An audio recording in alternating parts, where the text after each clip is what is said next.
The cell stank of damp metal and despair.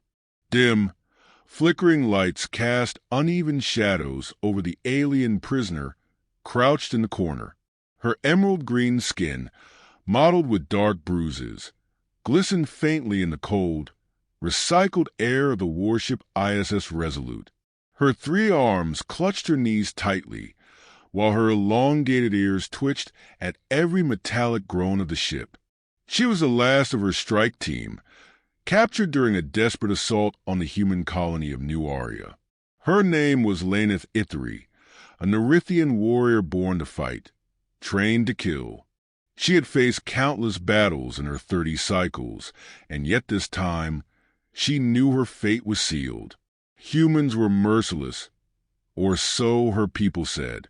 Rumors painted them as brutal conquerors who cared little for alien lives. Her capture, she assumed, would end in her execution, or worse. The cell door hissed open, the sound sharp and grating. She tensed instinctively, her 3-fingered hands curling into fists. In stepped her jailer, a human clad in a dark tactical uniform.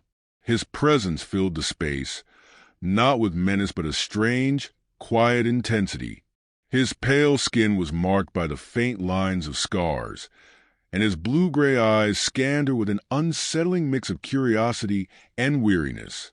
"Prisoner 349A," he said in a clipped tone, holding a data tablet. His voice was calm but firm. "Laneth Ithri of the Nerithian Dominion, you've been charged with war crimes against the United Earth Alliance. Do you understand?" Laneth bared her teeth in a snarl, the gesture more instinctive than intentional. "Do what you came to do, human." She spat in her native tongue, her translator implant rendering the words in his language. "Spare me your posturing." The human arched a brow, clearly unimpressed by her defiance. He crouched down to her level, resting his elbows on his knees. "Do you think I'm here to kill you?" he asked, his tone almost amused. Her gaze narrowed. "Aren't you?" For a moment he said nothing, merely studying her. Then, to her utter confusion, he sighed and lowered the tablet. "No," he said simply. "I'm here to ask you a question." "Why?" She blinked, caught off guard. "Why what? Why did your people attack New Aria?" he pressed, his voice tinged with frustration. That colony had no strategic value. It wasn't a military target. So, why slaughter innocent civilians? Her jaw clenched, and she looked away, refusing to answer. His gaze bore into her, unrelenting yet not cruel. She had expected hatred, violence, even torture. Instead, she found patience. "I don't think you're the monster they say you are," he continued. "And I don't believe in killing without understanding." He stood, his presence towering over her once more. "Think about that." As the door sealed behind him, Laneth sat in stunned silence. The human had not killed her, not even hurt her. Instead, he had asked a question that rattled her more than any weapon could. Why? Chapter 1. Shadows of Guilt. Laneth paced the cramped confines of her cell, her 3 arms moving restlessly as if seeking a purpose they couldn't find. She could still hear the human's voice echoing in her mind. "Why did your people attack New Aria?" It had been 3 days since his question, and he had not returned. She'd seen other humans through the narrow observation slit of her cell, a rotating shift of guards, each one cold and silent. None had interacted with her the way he had. None had looked at her with that maddening mix of scrutiny and curiosity. It gnawed at her. The truth she carried burned like a live ember inside her chest. She couldn't explain the attack, not in a way that would make sense to a human. It wasn't strategy or necessity. It had been orders. Orders she had followed without question, because that was what warriors did. A sharp clang snapped her out of her thoughts. The door slid open, And there he was again, the human with the pale scars and piercing blue-gray eyes. He carried a small tray this time, the smell of warm broth wafting through the stale air of the cell. Lena tense, her instincts screaming for her to attack, to fight for her survival. But she remained still, watching as he placed the tray on the floor and stepped back. "Eat," he said simply.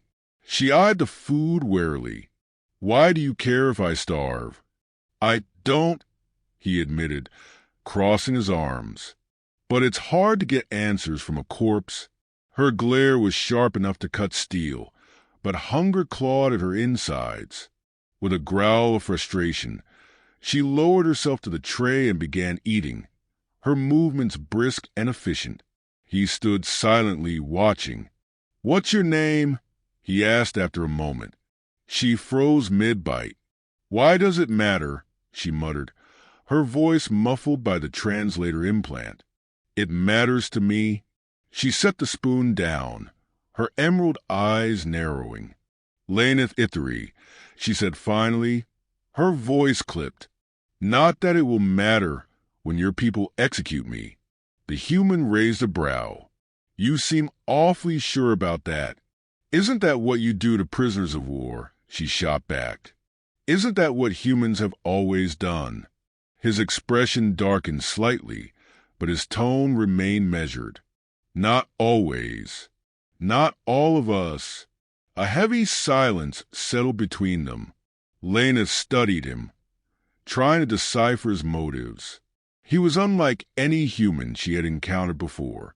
Most of the others she'd fought had been brutal, unrelenting. This one, he was different. "Why did you attack New Aria?" he asked again, his voice softer this time, almost coaxing. Lenatha's lips tightened. She looked away, her mind flashing to the day of the raid. The burning buildings, the screams, the chaos. She had followed orders, just as she'd been trained to do. And yet, she couldn't shake the memory of the small human child she'd spared, hiding him behind a collapsed beam when her commander wasn't looking. She hesitated, the words sticking in her throat. "I don't know." "That's not true," he said gently. Her gaze snapped back to him, anger flaring in her chest. "You think you know me, human? You think you can unravel my mind with a few questions? You don't know what it's like to fight for a dying world." He didn't flinch at her outburst. Instead, he stepped closer, his voice dropping to a near whisper. "Then tell me. Make me understand." The raw sincerity in his tone disarmed her more than any weapon could. Her shoulders sagged, and she let out a long, shaky breath. For the first time, she saw something in his eyes that she hadn't expected. Empathy. "Laneth," he said, his voice almost kind. "I'm Captain Ethan Cole, and I'm trying to help you." The name hit her like a physical blow. She knew that name. Ethan Cole, the commander of the defense forces on New Aria, the man whose colony she had attacked, the man whose people she had killed. Her stomach churned, and she turned away, unable to meet his gaze. "Why are you here?" she demanded, her voice trembling. "Because I want answers," he said simply. "And because I don't believe you're the monster they say you are." The words cut through her defenses like a blade. For the first time since her capture, Lena felt something crack inside her, a fragile, aching thing she couldn't quite name. She expected anger. She expected condemnation. Instead, Ethan Cole had given her something she didn't know how to process. Chapter 2. The Weight of Truth. Lena sat cross-legged on the cold floor of her cell, her head resting against the wall as Captain Ethan Cole's voice played over and over in her mind. "I don't believe you're the monster they say you are." The statement was as absurd as it was infuriating. She was a monster, wasn't she? Monsters didn't feel guilt, though. Monsters didn't stay awake at night remembering the faces of the people they had killed. Her hands trembled as she rubbed the calluses on her palms, an unconscious habit born from years of wielding weapons. She hated the vulnerability Ethan had coaxed out of her, but more than that, she hated herself for wanting to tell him the truth. The sound of footsteps echoed in the corridor. She tensed, her 3 arms reflexively shifting to a defensive posture. But it was him again, as it always was. Ethan entered her cell without hesitation, carrying his ever-present data tablet and a small object she couldn't identify. He set it down on the floor, something metallic and intricately crafted, with strange grooves and buttons. "What is that?" Lena demanded. "It's a hollow recorder," Ethan said, settling into a crouch across from her. "I thought it might help if you wanted to tell your story. No interruptions, no audience. Just you." She eyed the device warily, then him. "And why would I do that?" Ethan leaned forward, his expression calm but resolute. "Because you don't want to carry this alone anymore. Whatever it is that's eating you up inside, you can't bury it forever." The words hit her like a physical blow, and for a moment, she could only stare at him. He wasn't wrong. She had spent years burying her guilt beneath the mask of duty, but it was always there, simmering beneath the surface. She inhaled sharply, her elongated ears twitching with the effort to steady herself. "You're persistent for a human," she muttered, her voice thick with resentment and exhaustion. Ethan offered a faint smile. "It's what we're known for." A bitter laugh escaped her. "That and your knack for destruction." His smile faded, and for a moment she saw something in his eyes. Regret, perhaps, or understanding. "We're not so different in that regard, are we?" he said softly. The silence that followed was heavy, filled with unspoken truths and mutual pain. Lenatha's hands curled into fists, her claws digging into her palms. She had always been proud of her loyalty to the Dominion, of her willingness to follow orders without question. But Ethan's words had opened a fissure in that certainty, and she could feel it widening with every passing moment.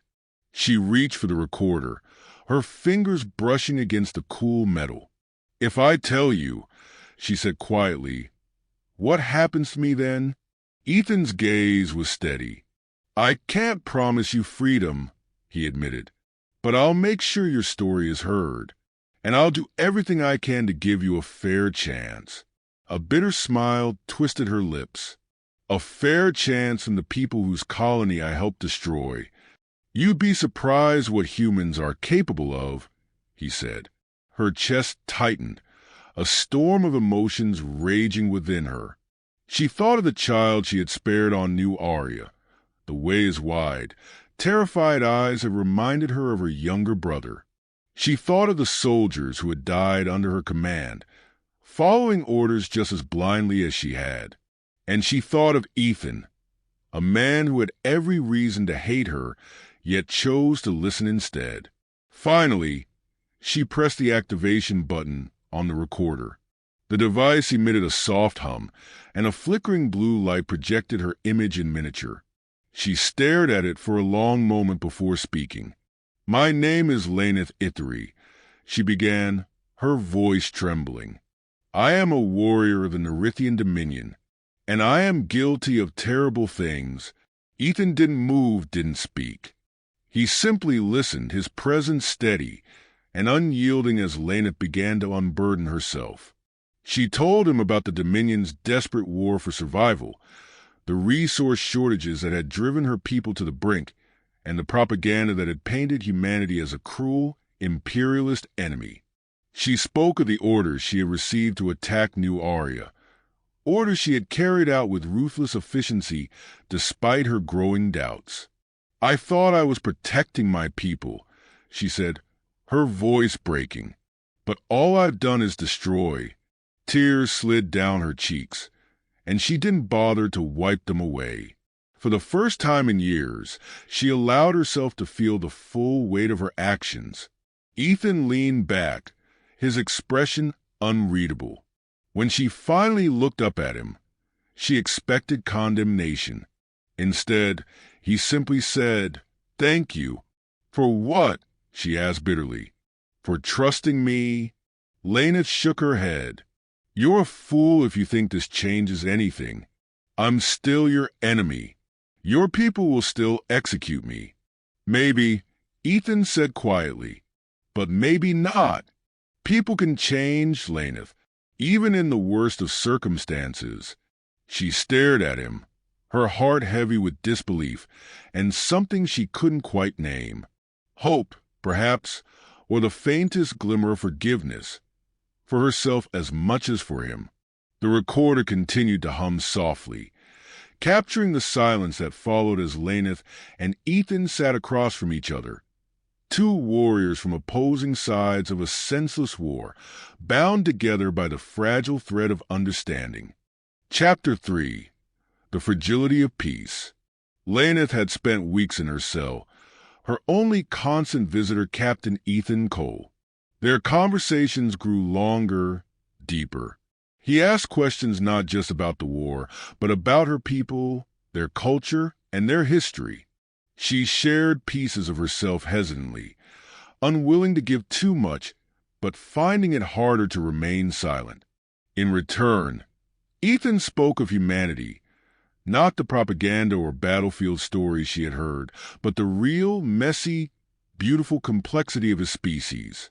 Slowly, Laneth began to see the humanity she had once dismissed as cruel and imperialistic.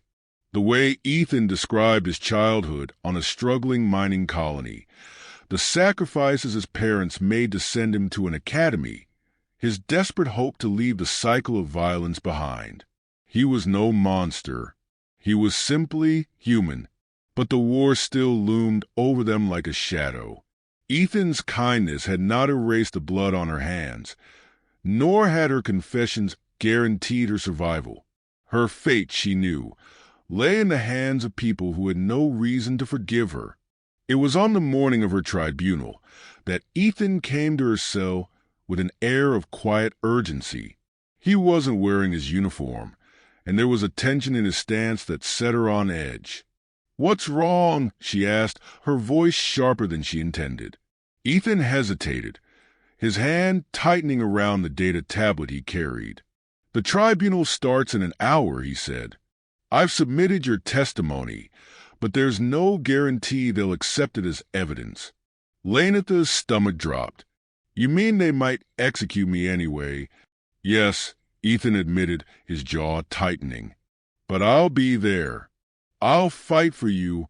She searched his face, looking for any sign of deceit, but all she found was grim determination. "Why?" she asked, her voice barely above a whisper. "Why do you care so much about what happens to me?" Ethan sighed, running a hand through his short-cropped hair. "Because I've seen too much death. Because I'm tired of the cycle. And because you're not who I expected you to be." His words left her momentarily speechless. She wanted to lash out, to reject the hope he offered. Hope was dangerous. Hope was fragile. But deep down, she wanted to believe him. Before she could respond, the cell door hissed open and two guards entered. "Time to go," one of them said gruffly.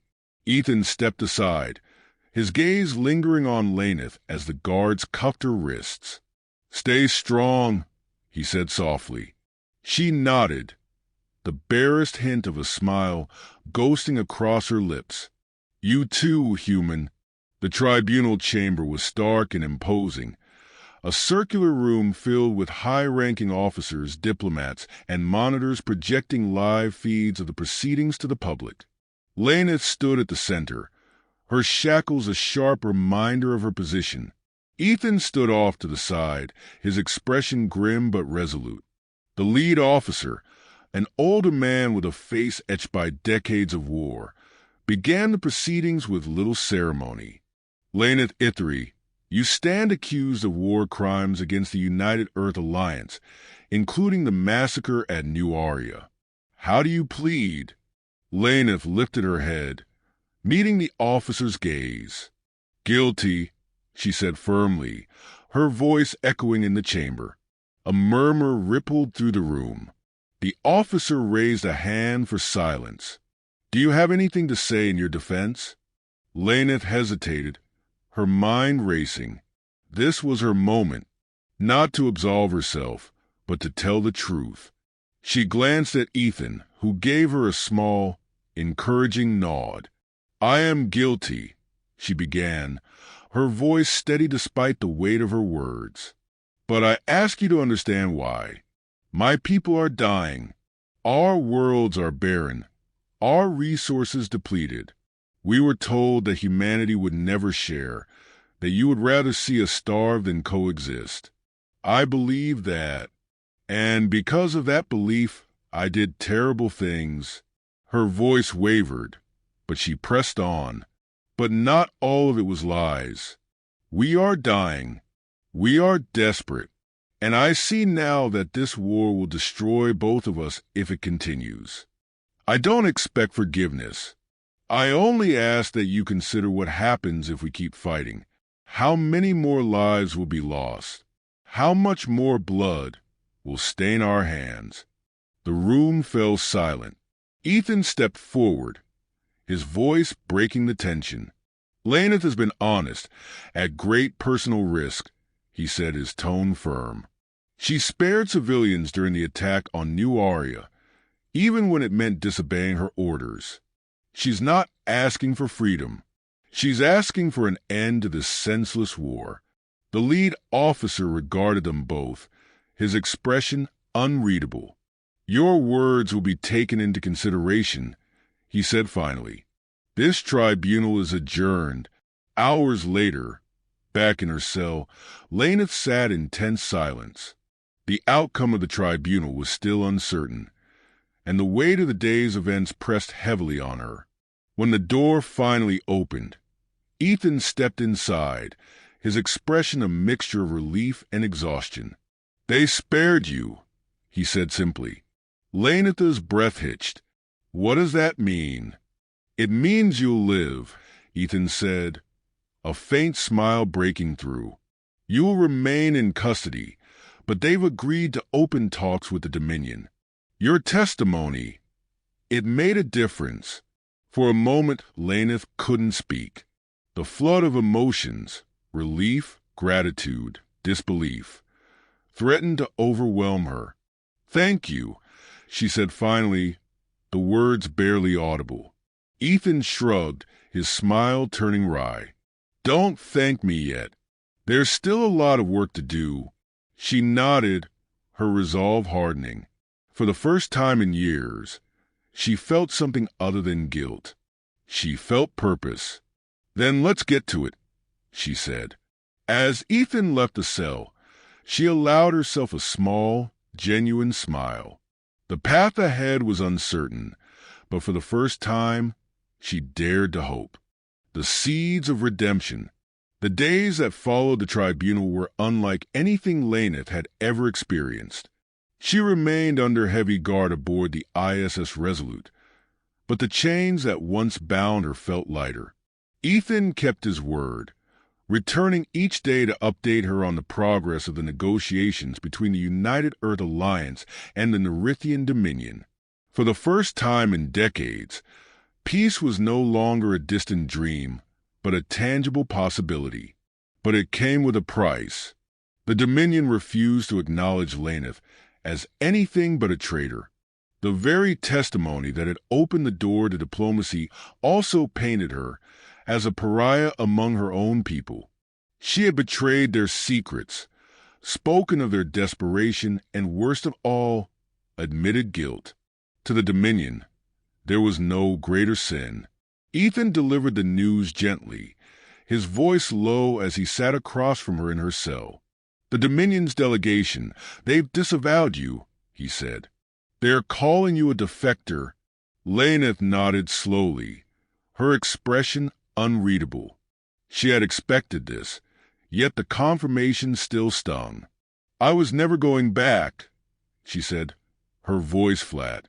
Ethan leaned forward, his elbows resting on his knees. "You could stay," he offered, "on Earth or one of the colonies. It wouldn't be easy, but—" "No," she interrupted, her tone firm. "I may be in exile, but I'm still Nerithian. I'll carry that with me, no matter where I go." She paused, her gaze softening. "But thank you, Ethan, for everything." He nodded, his blue-gray eyes meeting hers with a quiet understanding. "You gave them a reason to listen, Laneth. That's not nothing." "Maybe," she murmured, looking down at her hands. "But it doesn't erase what I've done." Ethan's voice was gentle but insistent. "No, but it's a start." Months passed, and the fragile peace began to take shape. Ceasefires held. Negotiations moved forward. Trade agreements were drafted, tentative and cautious, but full of potential. Laneth watched from the sidelines, her presence a reminder of the war's cost and the courage it took to end it. She was granted limited freedom, allowed to walk the ship under supervision. The stares she received from the crew were a mix of fear, curiosity, and resentment. She bore them silently, her head held high. Ethan remained her constant companion, a steady presence who refused to let her retreat into isolation. One day, as they walked the observation deck, Ethan gestured toward the vast expanse of stars visible through the viewport. "You ever think about what's out there?" he asked. Laneth followed his gaze, her emerald eyes reflecting the starlight. "Always," she said, "but it's not the stars that worry me. It's what's here." She tapped her chest lightly. Ethan smiled faintly. "That's what makes you different, you know. You care." She turned to him, her expression skeptical. "You think caring makes a difference in a war. I think it's the only thing that ever does," he said quietly. Laneth didn't respond, but the weight of his words stayed with her long after he left. When the peace treaty was finally signed, it was hailed as a historic moment, the end of a brutal conflict that had claimed millions of lives. Laneth was not invited to the ceremony. Her name was not mentioned in the speeches. Her sacrifices remained a secret known only to a few. Yet she didn't mind.